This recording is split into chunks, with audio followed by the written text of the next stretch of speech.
అమరావతి అంటేనే అమ్మో అంటున్నారు ఉద్యోగులు. హైదరాబాద్ నుంచి అక్కడికి వెళ్తే అద్దెలు భారీగా చెల్లించాల్సి వస్తుందని భయపడుతూ ఉన్నారు.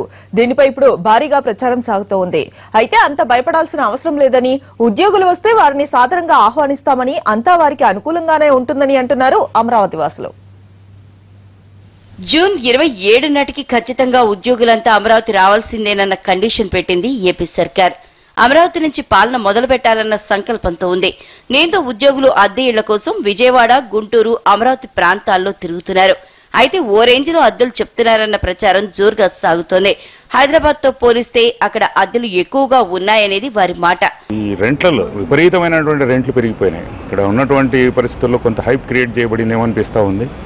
అక్కడ చాలామంది ఉద్యోగులు రెంట్ల గురించి ఈరోజు ఇప్పటికి కూడా మా గెజిటెడ్ ఉద్యోగుల సంఘం సెక్రటరీ శరత్ గారు అక్కడ తిరుగుతూ ఉన్నారు. ఈరోజు ఆయనకున్నటువంటి అనుభవాలు చాలా, ఎందుకంటే రెంట్లు ఇచ్చినటువంటి అడ్వాన్స్ను కూడా తిరిగి వెనక్కి ఇవ్వడం జరుగుతూ ఉంది.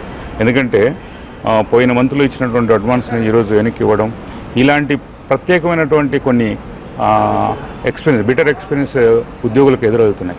ఉద్యోగ వర్గాలు చెప్తున్న సమాచారం ప్రకారం డబుల్ బెడ్రూమ్ కు 10,000 రూపాయల పైమాటే, ఇక సింగిల్ బెడ్రూమ్ 7,000 రూపాయలు చెప్తున్నారట. రాజధాని ప్రాంతంలో ఉన్న గ్రామాల్లో కూడా ఇలాగే ఉందట. మందడంలో డబుల్ బెడ్రూమ్ కు 15,000 రూపాయల అద్దె డివైడ్ చేస్తున్నారంటున్నారు ఉద్యోగులు. ముఖ్యంగా ఈ రోజు వెళ్ళడానికి అక్కడ ఉన్న సమస్యలు అంటే ఏంటంటే, ఈ రోజు చూస్తే విజయవాడ, గుంటూరు లేదనుకుంటే అమరావతి, ఆ వెలగపూడి ప్రాంతంలో రెంట్లు చూస్తే సుమారు 12,000, 13,000 లేకుండా కూడా 500 SFTలో కట్టిన ఇల్లు కూడా 13,000, 14,000 అడిగే పరిస్థితి ఏర్పడి ఉంది. కాబట్టి దాన్ని మేము ఫస్ట్ నుంచి కూడా చెప్తూ వచ్చాము, రెంట్లు అన్నది చాలా ఎక్కువగా ఉన్నాయి, మేము వెళ్ళాలంటే కనుక అది ఇబ్బందికరంగా మారే పరిస్థితి ఉంది. మాకు ఇప్పుడు సగటు ఎంప్లాయీ ఏంటంటే అక్కడికి వెళ్ళే వాళ్ళు సెక్రటరీస్ ఉన్నారు, అలాగే 4th క్లాస్ ఎంప్లాయీస్ కూడా ఉన్నారు. ఒక అటెండర్ శాలరీ వచ్చి 30,000, 35,000 మించి ఉండదు. అతను ఒక 15,000 రూపాయలు రెంట్ ఇస్తే 20,000తో తన ఫ్యామిలీని, 2 పిల్లల్ని పోషించుకోవడం చాలా ఇబ్బందికరమైన పరిస్థితి. ఫ్యామిలీని షిఫ్ట్ చేద్దామనుకున్న ప్రభుత్వ ఉద్యోగులు ఇంటి అద్దెలు చూసి వెనక్కి తగ్గుతున్నారు. బ్యాచిలర్ అకామిడేషన్ చూసుకుంటే సరిపోతుందిలే అని అనుకుంటున్నారట. అటు రాజధాని ప్రాంత వాసుల మాట చూస్తే దీనికి భిన్నంగా ఉంది. హైదరాబాద్ నుంచి వచ్చే ఉద్యోగులకు ఎర్రతివాచి పరిచి స్వాగతం తెలుపుతున్నామంటున్నారు. అవసరమైన వసతి సౌకర్యాలు ఏర్పాటు చేయడానికి ఎల్లవేళలా సిద్ధమని అంటున్నారు. కుటుంబాలతో తరలి వచ్చే వారి కోసం నివాస గృహ సముదాయాలు, ఉద్యోగస్తులు మాత్రమే ఉండటానికి హాస్టల్ తరహాలో బస ఏర్పాట్లు చేస్తున్నారు. వచ్చి ఒక 2,000 మంది ఉద్యోగస్తులు వచ్చి ఇక్కడ ఉండడానికి ఎటువంటి అభ్యంతరం లేదు. సోదరి వాళ్ళందరికీ, వచ్చిన వాళ్ళందరికీ బాగానే అకామిడేషన్స్ బాగానే ఉంది. కాబట్టి మీరు దాని గురించి భయపడాల్సిన అవసరమే లేదు. వెలగపూడిలో నిర్మితమవుతున్న తాత్కాలిక సచివాలయానికి కిలోమీటర్ దూరంలో ఉన్న మందడంలో హాస్టల్ తరహాలో బసకు కావాల్సిన నిర్మాణాలు ఇప్పటికే ఏర్పాటు చేశారు. ఇప్పటికే ప్రైవేటు వ్యక్తులు ఏర్పాటు చేసిన హాస్టల్స్ లో ఉన్న సౌకర్యాల్ని తెలియజేస్తూ కరపత్రాలు సైతం ప్రచురించి సచివాలయ ఉద్యోగులకు సైతం అందజేశారు.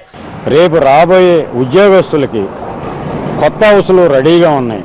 అందుబాటులో ఇవ్వటానికి మా ఒక్క రైతాంగం దేనికి ఆశించట్ల, మా గ్రామం అభివృద్ధి, మేము ముందుకెళ్లాలి. ఉద్యోగస్తుల ఆర్థిక వెసులుబాటును బట్టి అధునాతన సాంకేతిక పరిజ్ఞానంతో విలాసవంతమైన బస్సులు సైతం ఏర్పాటు చేశారు.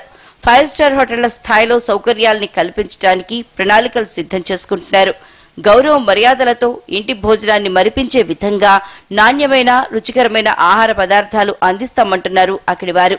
ఏరియా అంతా బాగానే ఉంటుంది. ఇక్కడ కూడా రేట్లు తక్కువగానే ఉంటాయి. అంత మీరు అనుకున్నంతగా భయపడాల్సిన అవసరం అయితే లేదు. కరెంట్ ప్రాబ్లం లేదు, వాటర్ ప్రాబ్లం లేదు. స్కూళ్ళు కూడా బాగానే ఉన్నాయి ఇక్కడ. ఉద్యోగులు ఎలాంటి అపోహలు పెట్టుకోవద్దని, అధిక మొత్తంలో అద్దెలు రాబట్టే ఉద్దేశం తమకు లేదని క్లారిటీ ఇస్తున్నారు ఏపీ రాజధాని ప్రాంత వాసులు.